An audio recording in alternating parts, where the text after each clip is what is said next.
नमस्कार दोस्तों। Environmental pollution वाला टॉपिक कंटिन्यू करते हैं। आज पढ़ेंगे जी सस्पेंडेड पार्टिकुलेट मैटर। ऐसे मैटर, ऐसे धूल मिट्टी के कण जो हवा में सस्पेंडेड रहते हैं उसे कहते हैं एसपीएम। इसमें जनरली सॉलिड पार्टिकल्स होते हैं। डस्ट हो सकती है, स्मोक हो सकती है, वाटर वेपर भी हो सकते हैं। तो वेपर भी एसपीएम में आ गया। It consist of solid suspended particles in the air in the form of dust, smoke, dust होगी धूल, स्मोक धुआं, और वेपर भी हो सकते हैं। That can remain suspended for extended period. ये मेन बात है, काफी समय तक ये हवा में ऐसे ही सस्पेंड रह सकते हैं। It is the main source of hedge. जो हवा में ऐसे धूल जम जाती है, कम दिखाई देता है, जब उसे कहते हैं हवा में हेज है जी, तो उसका मेन सोर्स होता है सस्पेंडेड पार्टिकुलेट मैटर, जिससे हमारी विजिबिलिटी कम होती है। सिंपली एटमॉस्फेयर साफ नहीं दिखता हमको। अगर हम इसको इनहेल कर ले तो जी फाइन पार्टिकल हमारे शरीर के अंदर चला जाएगा जी सांस के द्वारा, and lodge in our lungs, हमारे फेफड़ों में जम जाएगा, जिससे क्या होगा, लंग डैमेज होगा जी, हमारे फेफड़े डैमेज हो सकते हैं, एंड अदर रेस्पिरेटरी प्रॉब्लम्स भी हो सकती हैं। श्वास से संबंधित और समस्याएं भी पैदा हो सकती हैं। ठीक है, आगे है जी सल्फर डाइऑक्साइड। सल्फर डाइऑक्साइड ये एक गैस है जी। बेसिकली इसका सोर्स क्या है जी, produced from the burning of coal. Coal में सल्फर होता है, तो जैसे कोल को आपने जलाया, कोल के अंदर वाला सल्फर ऑक्सीजन के साथ रिएक्ट किया और SO2 गैस बना दी। और ये कोल क्या है जी, मेन सोर्स ऑफ फ्यूल है in our thermal power plants. Thermal power plant में अधिकतर कोयला जलाकर बिजली पैदा की जाती है, तो उससे SO2 बहुत निकलती है। Coal contains sulphur, so it produces oxides of sulphur on burning. कोयले में सल्फर होता है और जैसे ही कोयला जलता है तो फिर वो सल्फर का ऑक्साइड बना देता है। ठीक, जलने की प्रक्रिया समझते हो जी, भी ऑक्सीजन चाहिए ना जलने के लिए, ऑक्सीजन के साथ ईंधन रिएक्ट करेगा और ऑक्साइड बनाएगा। सम इंडस्ट्रियल प्रोसेसेस, जैसे इंडस्ट्री में भी, जैसे स्मेल्टिंग ऑफ मेटल्स, जहां पर धातुओं को पिघलाया जाता है, और इसके अलावा production of paper, paper industry में भी क्या है आपका सल्फर डाइऑक्साइड प्रोड्यूस होता है या होती है। It is one of the major contributor for formation of smog. देखो, ऑक्साइड्स ऑफ सल्फर और ऑक्साइड ऑफ नाइट्रोजन, इस सबसे क्या है स्मॉग बनती है जी, ये भी बात हो गई। और जब यही SO2 पानी के साथ एटमॉस्फेयर में जो पानी है, जहाँ जब बारिश होती है तो ये SO2 पानी के साथ रिएक्ट करके क्या बना देता है, सल्फ्यूरिक एसिड, और फिर ये सल्फ्यूरिक एसिड एसिड रेन के रूप में नीचे गिरता है। Sulphur dioxide can cause lung diseases. जब हम इसको इनहेल करते हैं तो फेफड़ों की बीमारियां भी हो सकती हैं। ओके, आगे है जी स्मोग। स्मोग दो शब्दों के कॉम्बिनेशन से बना है, फॉग प्लस स्मोक। स्मोक हो गया धुआं, फॉग हो गया जी आपकी धुंध। धुंध और धुआं मिलकर स्मॉग बन जाती है।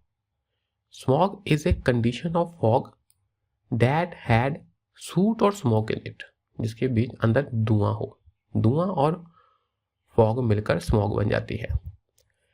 अच्छा, अब हम ना फॉर्मेशन ऑफ स्मॉग के बारे में पढ़ेंगे, खासतौर पर फोटोकेमिकल स्मॉग। फोटो का मतलब ही क्या है, सूरज की रोशनी, वो पड़ी, केमिकल रिएक्शन हुआ डिफरेंट केमिकल्स के बीच, तो स्मॉग बन गई। It is formed as a result of the interaction of sunlight, sunlight interact की विद सर्टन केमिकल्स, कुछ केमिकल्स का आपस में इंटरेक्शन हुआ, सनलाइट पड़ी उनके ऊपर, in the presence of sunlight. देखो ना, फोटो का मतलब सनलाइट, केमिकल का मतलब केमिकल का आपस में इंटरेक्शन हुई। In the atmosphere the main component of photochemical smoke is ozone. Ozone से फोटोकेमिकल स्मोक बनती है। देखो हमने पढ़ा, एक तो स्मोक सिंपल होगी धुंध और धुआं मिल गया स्मोक बन गई, और एक है जी ओजोन से भी स्मोक बनती है जब उसके ऊपर रोशनी पड़ती है। फोटोकेमिकल स्मोक मतलब कुछ खास केमिकल्स का आपस में रिएक्शन के करने होने के बाद स्मोक बन जाती है। फोटोकेमिकल स्मोक का मेन कॉन्स्टिट्यूएंट क्या है जी? ओजोन। देखो इस लाइन को ध्यान से समझना। This ground level ozone is formed when oxides of nitrogen interact with volatile organic compounds in the presence of sunlight। Photochemical smoke बनी ओजोन से। ओजोन कैसे बना? मतलब O3 ग्राउंड लेवल वाला ओजोन कैसे बना? जब ऑक्साइड्स ऑफ नाइट्रोजन, इंपॉर्टेंट है सारे कॉन्स्टिट्यूएंट, ऑक्साइड्स ऑफ नाइट्रोजन वो इंटरेक्ट करता है, रिएक्शन करता है किसके साथ? वोलेटाइल ऑर्गेनिक कंपाउंड्स के साथ। ये ऑर्गेनिक कंपाउंड होते हैं जो वोलेटाइल होते हैं, जल्दी ये उड़ जाते हैं गैस बन के। In the presence of sunlight, देखो in the presence of sunlight volatile organic compound nitrogen के ऑक्साइड के साथ इंटरेक्ट करती है और ओजोन बनाती है, और ये ओजोन बाद में फोटोकेमिकल स्मोक बनाती है। अच्छा जी, अब हम बात करेंगे इन ऑक्साइड्स ऑफ नाइट्रोजन का कौन सा सोर्स है जी? Main the main source of oxides of nitrogen is vehicular emission, हमारे वाहनों से निकलने वाला एमिशन। जबकि the source of volatile organic compounds VOC की सोर्स क्या है जी? Paint, solvents, printing ink, petroleum products and vehicular emission वगैरह वगैरह। अब देखना जब पेंट किया जाता है तो आपको साथ में, अगर आप पास में खड़े हो तो आपको स्मेल सी आएगी।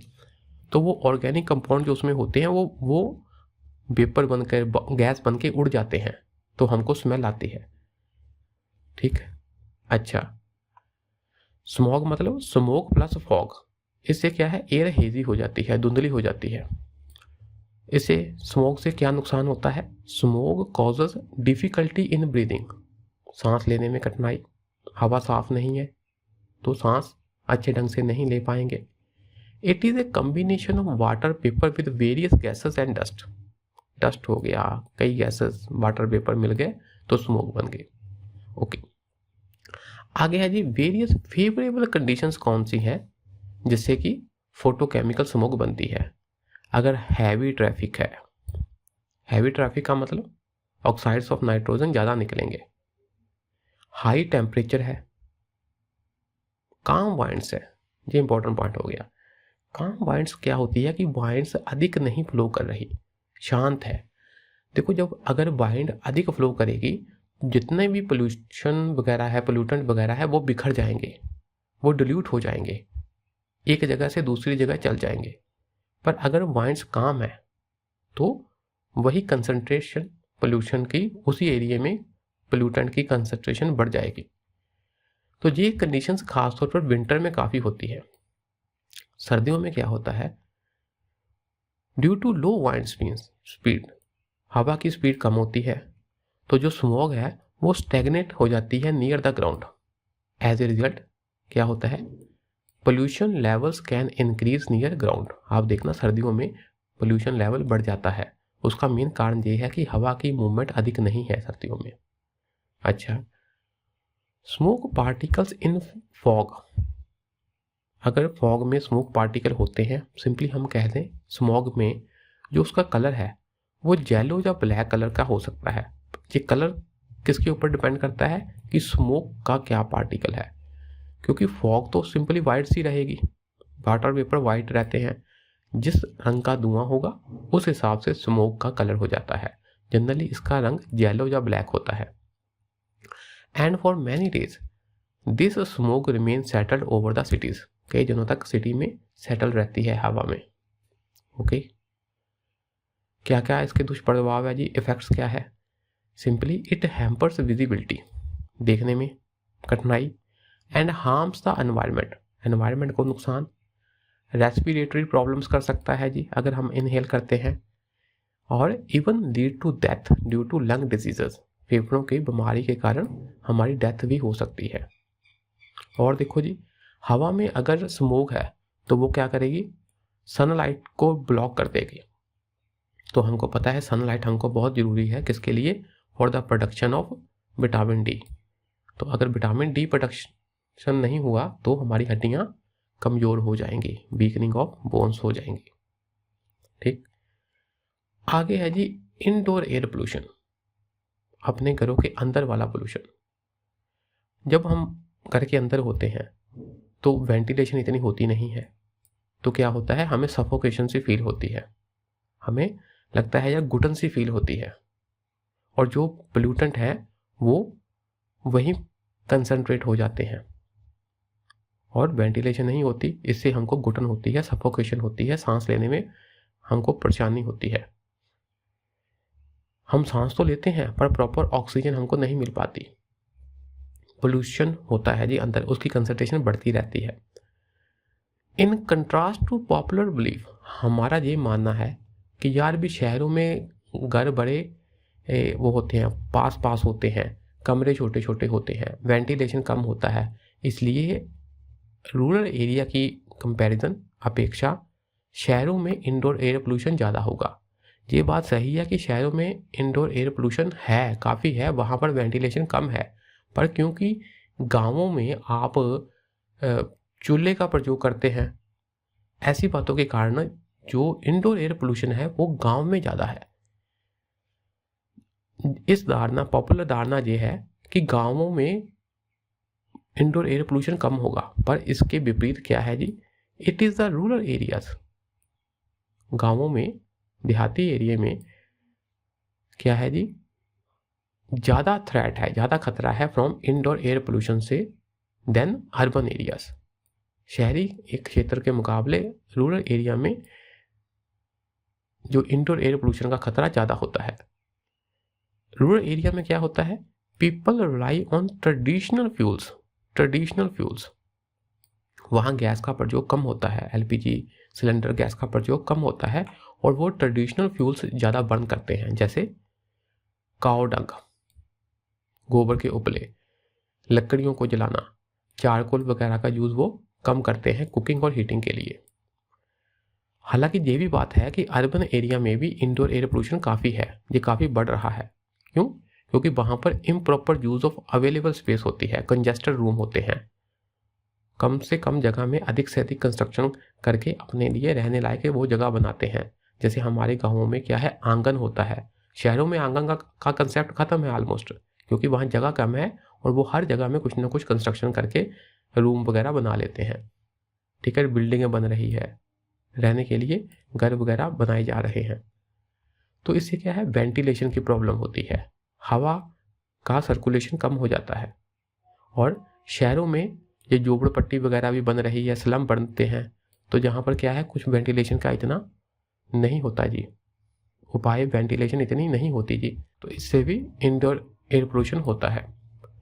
कुछ और कारण देख लो जी, use of synthetic materials for building construction, building बनाने के लिए कई प्रकार के सिंथेटिक मटेरियल जिनमें कई प्रकार के पोल्यूटेंट होते हैं, केमिकल्स होते हैं, उनका प्रयोग किया जाता है। And the use of chemical products, pesticides, insecticides, spray, और कई ऐसे और पर जो हम घरों में चीज़ें यूज़ करते हैं, उससे हमारे घरों के अंदर पोल्यूशन हो रहा है जी, इंडोर एयर पोल्यूशन हो रहा है। ओके, कुछ और पोल्यूटेंट देख लेते हैं जी। वॉलेटाइल ऑर्गेनिक कंपाउंड है जो कि वेपर बन के उड़ जाते हैं, इसमें कई प्रकार के केमिकल शामिल हैं।